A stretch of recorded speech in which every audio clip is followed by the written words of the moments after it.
రాము,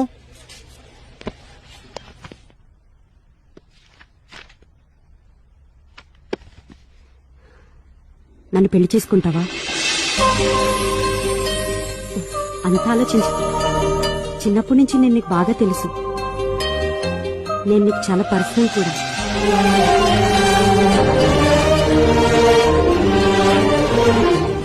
అవును, నీకు అమ్మాయిలంటే ఎందుకంత గౌరవం? ఆ గొప్పతనం మా నాన్నగారిది, ఆయన నేర్పింది. ఒక్క విషయం గుర్తుపెట్టుకో, సమాజం నీచంగా చూసే వ్యభిచారిని కూడా దేవుడు ఒక సాధారణ స్త్రీగానే పుట్టిస్తాడు. కానీ ఆ స్త్రీని వ్యభిచారిగా మారేలా చేసింది మాత్రం ఒక బాధ్యత లేని మగాడే. చిన్నప్పటి నుంచి మనకి తల్లిని పూజించాలి, గౌరవించాలి అని చెప్తారు.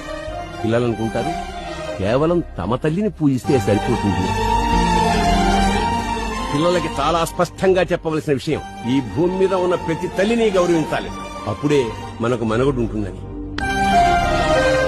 నీకు నచ్చినా నచ్చకపోయినా ఈ భూమి మీద ఉన్న ప్రతి స్త్రీని గౌరవించాల్సింది.